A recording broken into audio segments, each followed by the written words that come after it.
2017년 전 세계를 뜨겁게 달군 가상화폐 열풍. 대장도 폐장도 없는 가상화폐 거래소는 24시간 문전성시를 이루고 가격의 급등락에 따라 투자자들 사이에선 희비가 엇갈렸는데요. 가상화폐의 원조인 비트코인은 2016년 12월 100만 원에서 불과 1년 만에 24배가 오른 2,400만 원을 돌파해 버블 논란을 불어일으켰습니다. 롤러코스터를 탄 가상화폐 가격이 부른 투기성 거래로 인해 사회적 부작용도 속출하고 있는데요. 정부와 거래소들이 나서서 규제안을 잇따라 발표하며 자정에 나섰지만 아직은 역부족입니다. 사회를 흔들고 있는 가상화폐 신드롬. 일시적 버블일까요? 금융시스템 대전환의 시작일까요? 오늘 서정희의 경제펀치에서는 김진화 한국블록체인협회 공동대표와 함께 가상화폐의 현재와 전망에 대해 속 시원한 한방 날려봅니다.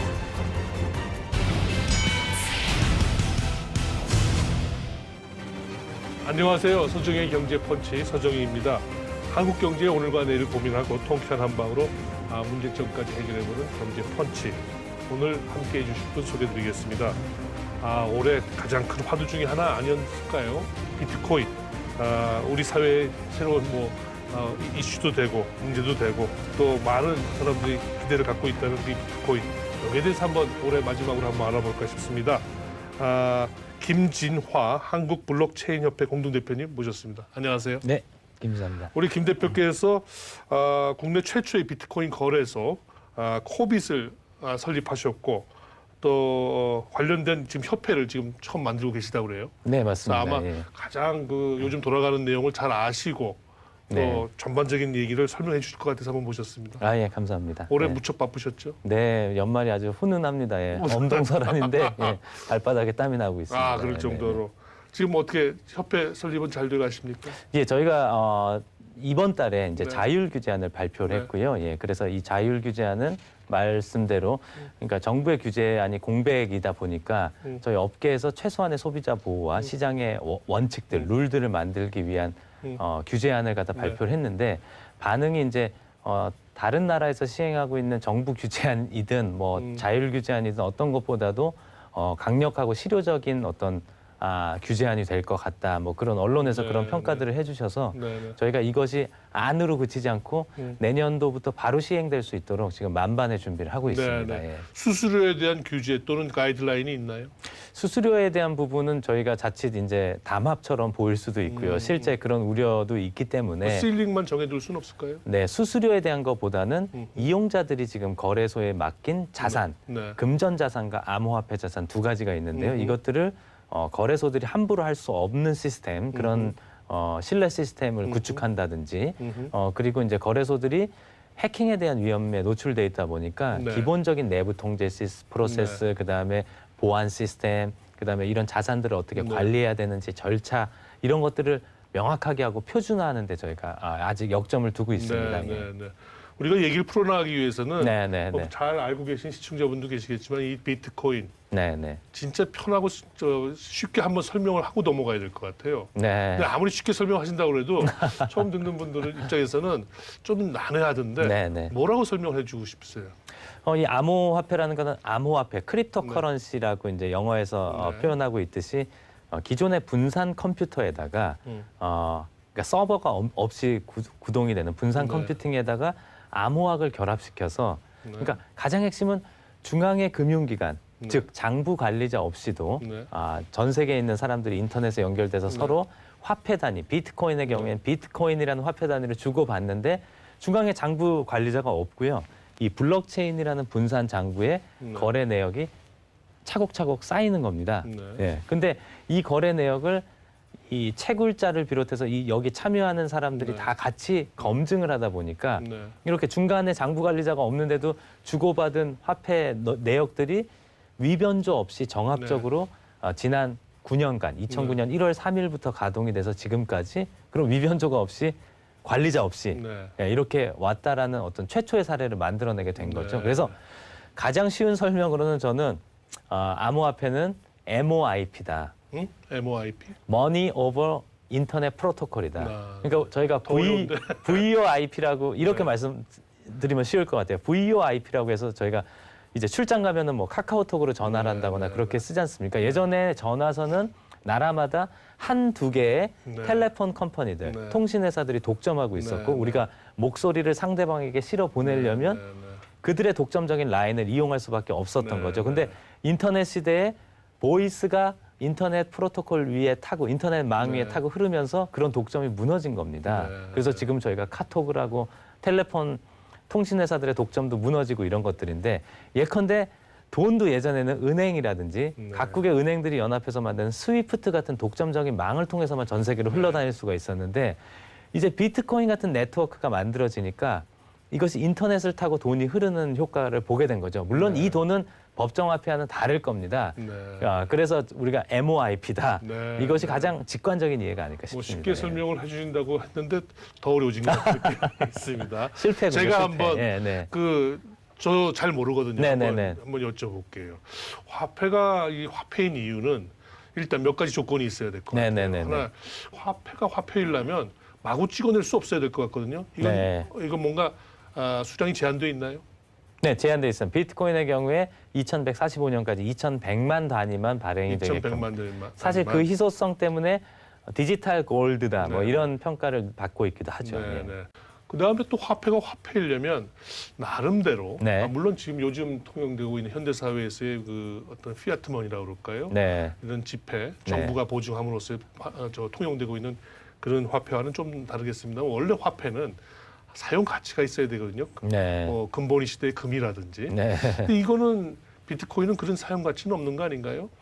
네, 그렇습니다. 그러니까 화폐가 지금 사용 가치가 있어야 된다고 말씀하셨지만 또 이 비트코인이라든지 좀 다른 류의 아까 말씀하신 법정화폐 비판적이거나 아니면은 금속화폐 비판적인 사람들은 그 이전의 화폐의 본질을 우리가 역사적으로 쭉 봤을 때 엑기스만 뽑아본다면 그것은 인포메이션이다. 결국은 이제 물물교환 시대에 장부를 쓰다가 그것을 바로 만났을 때 그 채권 채무를 청산하기 위해서 우리가 가치 있는 무언가를 교환하기 시작했는데 이제는 지금 보시면 이제 불환화폐로 바뀌었고요. 금으로 바꿔주지 않는 화폐로 바뀌었고 이제는 또 그마저도 우리가 인터넷 뱅킹이라든지 이런 걸 통해 갖고 우리가 쓰는 돈의 사실은 우리가 95% 이상을 그냥 숫자만 왔다 갔다 한다고 해요. 그래서 우리 요즘 직장인들이 자주 섞인 이야기처럼 하듯이 월급이 통장에 로그인했다가 다음날 카드 회사로 로그아웃했습니다. 뭐 이런 것처럼 제 통장에 남는 숫자, 인포메이션이 전부라는 거죠.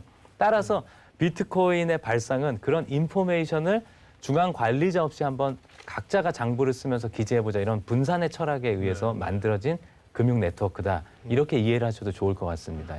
아무튼 이 화폐에 대한 특히 이제 달러의 가치가 어느 정도 이제 그 위상이 좀 흔들린 다음부터는 새로운 화폐에 대한 논의가 사실 많이 있었습니다. 그렇죠. 그래서 이제 비트코인은 어떤 측면에서 보면 그거의 정점으로서 나타난 것 같다는 느낌도 맞습니다. 듭니다. 예전에 밀턴 프리드만도 비슷한 얘기를 했었고요. 80년대 뭐 이럴 때. 근데 사실 모든 거래에는 부분적으로 거품이 있을 수 있어요. 본질 가치에 비해서 조금 올라가내리락 할 수 있는데 자칫 이 비트코인 경우는 버블의 측면이 아니라 아예 이 자체 본질 가치가 없는데 이 거래가 될 수 있는 언젠가 나중에 이제 약간 그럴까봐 이제 굉장히 위험할 수 있는데 그럴 것이냐 아니냐의 가장 기본적인 판단의 기준은 그렇게 된다면 정부 아니겠습니까?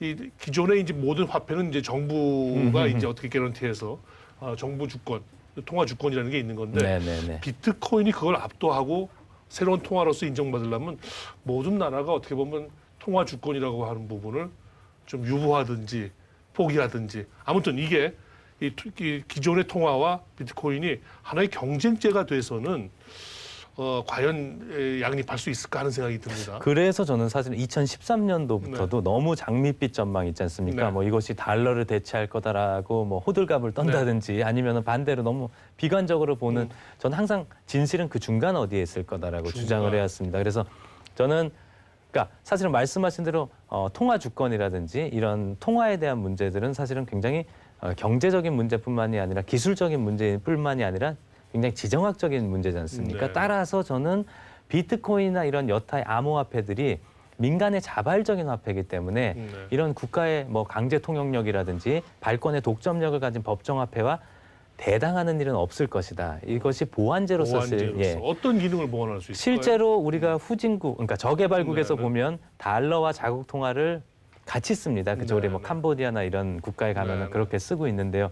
실제 크리스틴 라가르드 IMF 총재가 얼마 전에 했던 얘기도 저개발 국가에서 그렇게 달러라이제이션이 있는데 사실은 이런 암호화폐들이 새로운 시대에 저개발국뿐만이 아니라 이런 디지털 디바이스에 익숙한 밀레니얼 세대들에게 있어서는 이것이 달러라이제이션의 달러를 밀어내는 정도의 그런 보완제가 될 수 있어서 자국 통화와 같이 병존할 위험이 있으니까 가능성이 있으니까 각국 중앙은행이나 금융당국이 여기에 대비해야 된다라고 강조를 했는데요.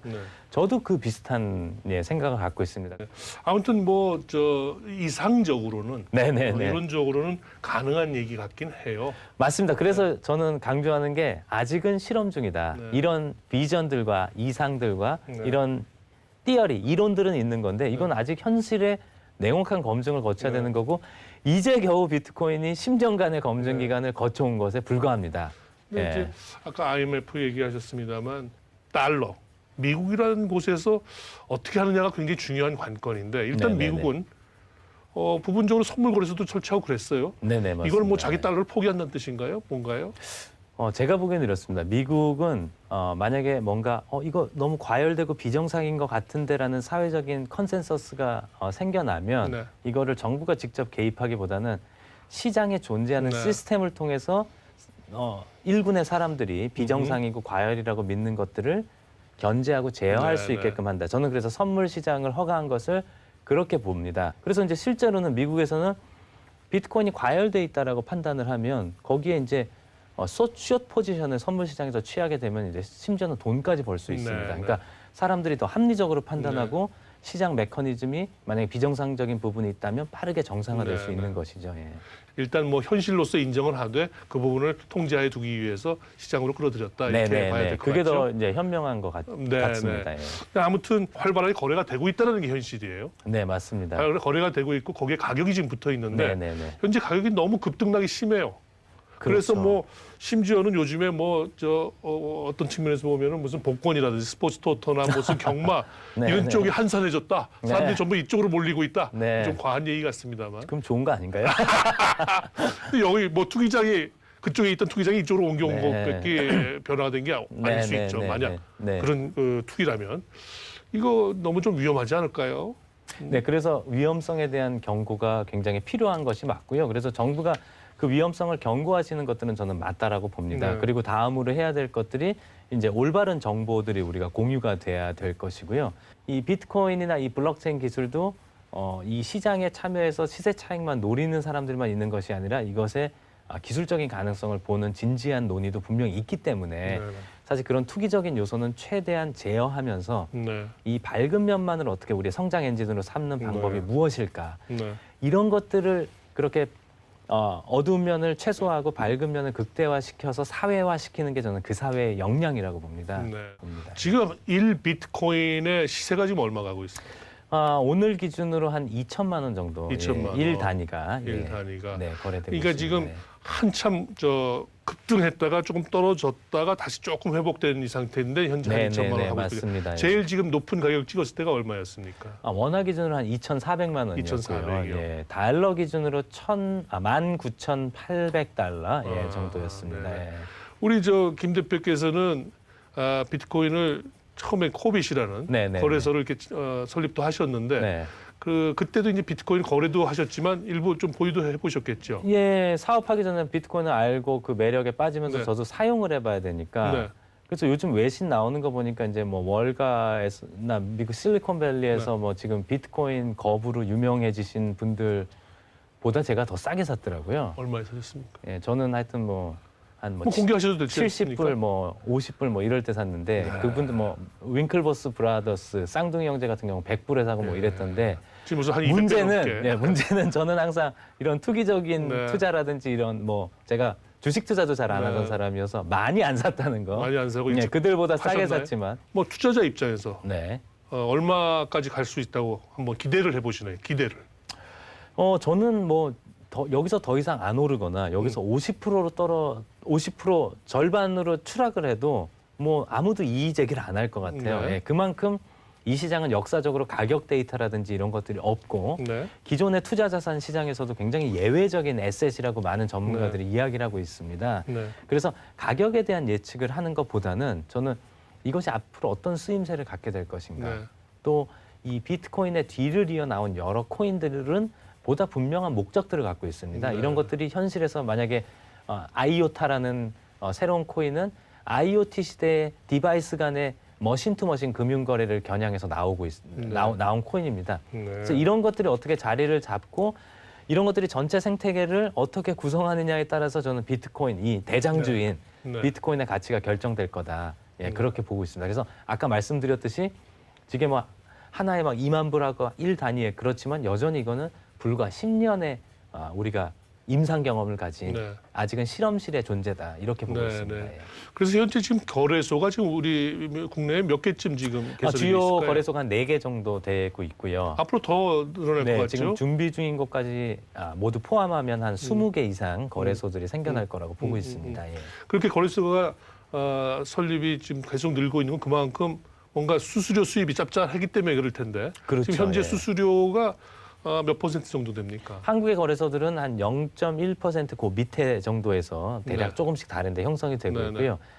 해외 거래소들은 달러 시장의 거래소들이나 일본 달러 시장 거래소들은 한 0.25% 정도로 해가지고 네, 그렇게 네. 약간 한국이 좀 싸게 거래세가 수수료가 네, 예, 형성이 네. 되어 있습니다. 예. 거래 수수료율 자체 그 자체로만 보면 그게 높진 않아 보입니다만 지금 거래액이 어마어마하다면서요? 그렇죠. 뭐 코스닥의 거래 대금을 추월하는 날도 많고 이러니까요. 예. 우리가 IT 강국이라고 그러는데 IT 강국답게 비트코인 거래의 강국이 될 수 있다고 보십니까? 이미 됐다라고 보고요. 우리가 이제 외환 거래 기준으로 보면 원화의 비중이 1.7% 정도 15인데 네. 지금 이런 암호화폐 거래에서는 한 저희가 20%, 15%, 20%를 차지하면서 전 세계 3, 4위권을 형성하고 네. 있죠. 예. 네. 그래서 이거를 우려하는 시선도 많지만 네. 사실은 이런 글로벌리 통용되는 어떤 에셋 시장에서 이렇게 한국이 이런 비중을 차지한 게 네. 어디 있었던가 네. 이러면서 이것 자체를 하나의 시장 에너지, 네. 역동성으로 봐야 된다는 주장도 있습니다. 예. 아무튼 그 우리가 IT 강국답게 저 비트코인의 거래에 나름대로 선진적인 모습을 구현하려면 네네네. 무엇보다도 이제 그런 안정성이라고 하는 것이 맞습니다. 우선돼야 예. 되는데 얼마 전에도 뭐 거래소 서버가 다운돼서 무슨 문제가 생겼다, 투자금 손실이 있었다, 뭐 해킹을 당해서 누구도 또 돈을 뭐 네네네. 어떻게 됐다, 네. 이런 얘기들이 사실은 다른 나라 거래소에도 사실은 좀 빈번하게 있는 일입니까? 네, 아니면 우리만 맞습니다. 있는 일입니까? 해외에서는 심지어 굉장히 큰 파산 사례도 있었고요. 오히려 우리가 좀 그래도 안정적인 편인 겁니까? 지금? 그럼에도 말씀하신 대로 이 문제는 굉장히 심각한 문제이기 때문에 저희가 오죽하면 이제 자율 규제안까지 만들어서 그런 진짜 근데 이게 자율 규제로 될 문제겠습니까? 예, 이게? 지금까지 터진 문제들은 자율 규제로 다 해결이 될 수 있습니다. 그래요? 예, 예컨대 얼마 전에 올해 들어서 2차례나 해킹당한 거래소 같은 경우는 고객들이 맡긴 암호화폐 자산의 프라이빗 키를 네. 예컨대 콜드 스토리지라고 그래가지고 인터넷과 완전 단절된 환경에서 보관해야 되는데 이런 보안 규정을 안 지킨 겁니다. 네. 예, 그다음에 두 번째 해킹 당했을 때도 그런 자율 규제 안에 있는 최소한의 보안 규정 같은 것들이 전부 다 무시가 된 거죠 거기서. 네, 예. 네. 그래서 그러한 것들만 교정을 하더라도 상당히 많은 안정성을 우리가 담보할 수 있을 것이다 이렇게 보고 있습니다. 예. 네, 네. 그러나 더 중요한 거는 이런 자율 규제가 아니라 정부가 나서서 건전성 규제를 해야 된다 이런 네, 것들이 저희 네. 요구입니다. 예. 뭐 주식 시장에는 우리 한국 거래소가 있고 네네네. 합니다만 이 비트코인 거래소는 이게 거래소가 사설이죠. 많을수록 예. 좋은 겁니까? 아니면 이것도 대형화해서 몇 개로 이렇게 통합되는 게 옳다고 보십니까? 저는 제가 옳다라고 믿고 또 서 대표님께서 생각하시는 것보다 시장이 판단하는 걸 이번 케이스에서 한번 봤으면 좋겠습니다. 네. 그러니까 사실 해외에는 주식 거래소도 경쟁 체제지 않습니까? 네. 예, 우리도 뭐 대한 거래소 만든다고 했지만 사실은 그냥 공연불에 그쳤죠. 예, 그래서 네. 이 새로운 시장에서는 한번 많은 게 좋은 건지 경쟁이 얼마만큼 생산성을 촉발할 네, 수 네. 있는 건지 네. 우리 사회가 그 경쟁을 얼마만큼 제어할 수 있는 건지를 네. 한번 시험해봤으면 좋겠습니다. 예. 현재 통신 사업자처럼 일단 거래소 설립에 굉장히 쉬운 것처럼 돼 있어요. 몇만 원만 통신 주면 판매 사업자, 판매 통신 사업자. 판매 중개업자. 네네네. 네. 그래서 너무 많은 사업자들이 우후죽순으로 난립할 수 있는 거 아니냐. 이게 어떻게 보면 남의 돈을 관리하는 부분인데. 네, 그래서 국회에서는 지금 박용진 의원이 발의한 그 안을 보면은 전자금융거래법 개정안을 보면 인가제를 하자. 네. 뭐 이런 안이 나와 있고요. 사실 저희가 내놓은 자율규제안도 사실상의 등록제나 다름없고요. 네, 근데 자기 자본을 20억 원 이상으로 규정을 하고 있습니다. 네, 예. 네. 지금 뭐 너무 과열됐다 싶으니까 뭐 정부에서는 과세 방안까지 얘기가 뭐 사실은 약간 거론을 했습니다. 네네네. 이 과세 방안 얘기하는 게 이제 약간 뭐 양측면이 있겠습니다만 과세를 한다는 건 그만큼 어떻게 보면은 인정하는 측면도 있는 것 같고요. 아, 그렇죠. 예. 또 하나는 수수료를 떼고도 이렇게 많은 차익을 낼 정도의 지금 거품이 일부 끼고 있다고 한다면 뭐 웬만한 과세는 별 그렇게 이 열기를 잠재울 수 없을 것 같은데 지금 과세 방안은 다른 나라에서도 지금 논의가 되고 있나요? 어떤가요? 예, 해외에서도 활발히 논의가 되고 있고요. 네. 과세 말씀하신 대로 과세는 이제 제도화를 수반하기 때문에 네. 제도화를 가장 먼저 한 체계적으로 한 일본 같은 경우가 이제 네. 원래는 부가가치세를 징수하려다가 그 안을 폐기하고 지금 일단 제도화부터 시킨 후에 이거의 과세를 어떻게 할지 제도화를 시키면 이제 세원에 포착이 되는 데이터들을 네. 모을 수가 있지 않습니까? 그 데이터들이 모아진 걸 보고 과세 방안을 구체적으로 마련할 것으로 알고 있습니다. 그래서 한국에서도 과세 논의가 있다면 네. 선행돼야 되는 것이 어쨌든 이 난립하는 거래소들을 건전성 규제하는 제도화가 더 선결 과제다. 네. 예. 일단 하여튼 올해는 네네네. 비트코인이 열풍을 일으켰습니다. 네. 새해 어떻게 보세요? 네, 비트코인이 지난 10년간을 보면요. 아까 말씀하신 대로 올해는 열풍인데요. 네. 예. 내년에는 겨울이 올 수도 있고요. 예. 네. 그런 것들을 항상 염두에 두셔야 됩니다. 이것은 아직 전 인류가 진행하고 있는 굉장히 흥미진진하고 기술적으로 굉장히 우월한 실험이지만 실험일 뿐이다. 네. 아직까지도. 특히 본인의 돈을 여기다 태우는 데 있어서는 굉장히 신중하셔야 된다 이렇게 보고 있고요. 네. 저는 한 두 가지 포인트만 말씀드리고 네, 싶습니다. 비트코인의 경우에 있어서는 올해 12월부터 시작된 시카고에서부터 시작된 기존 금융시장과의 접점 형성이 내년에 어떻게 될 것인가. 뭐 나스닥에서도 ETF를 올린다 뭐 이런 얘기가 있고 일본에서도 제도화 이후에 금융상품들이 만들어질 거다라는 전망이 있는데 내년 안에 이 금융시장과의 제도권 금융시장과의 접점이 어떠한 양상으로 흘러갈 것인가 발전할 것인가 혹은 뭐 기대에 못 미쳐서 퇴보할 것인가 이런 것들이 굉장히 중요한 관전 포인트가 될 것이고요. 네네. 그리고 또 하나는 그 이더리움이라고 하는 넘버 2 코인이 있습니다. 이 코인은 이제 스마트 계약이라고 해서 예컨대 단순히 화폐 단위만 뿐만이 아니라 이 위에 그 많은 글로벌 금융사들이 또 한국의 삼성 SDS 같은 데서 이제 자신들의 금융 서비스를 올리는 실험들을 하고 있는데요. 네. 이 스마트 컨트랙트의 최강자가 지금 이더리움인데 이더리움 말고도 많은 경쟁자들이 생겨나고 있습니다. 그래서 네네. 내년도에는 기술적인 어떤 테마를 형성할 거다. 스마트 계약이라. 이 두 가지가 내년에 굉장히 중요한 포인트가 될 것 같습니다. 네. 새해는 또 협회 창립을 잘 하셔서 네. 또 소기의 성과를 아까 우려하셨던 문제들 저희가 많이 좀 얻으시기 잠재울 수 바랍니다. 있도록 노력하겠습니다. 네네. 예. 지금까지 우리 김진아 대표님 모시고 올해 열풍을 일으킨 비트코인에 대해 이모저모에 대해서 알아봤습니다. 오늘 말씀 감사합니다. 예, 불러주셔서 고맙습니다.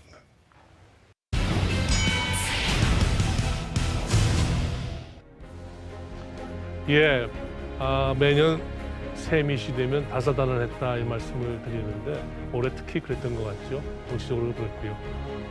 뭐 비트코인 올해를 또 뜨겁게 달궜던 하나의 또 용어 아니었을까 싶습니다. 새해에는 여러분들 황금 개띠라는데 모든 분들께 대박 나시는 한 해가 되시길 바라겠습니다. 서정의 경제펀치 오늘 여기서 이만 인사드리겠습니다. 감사합니다.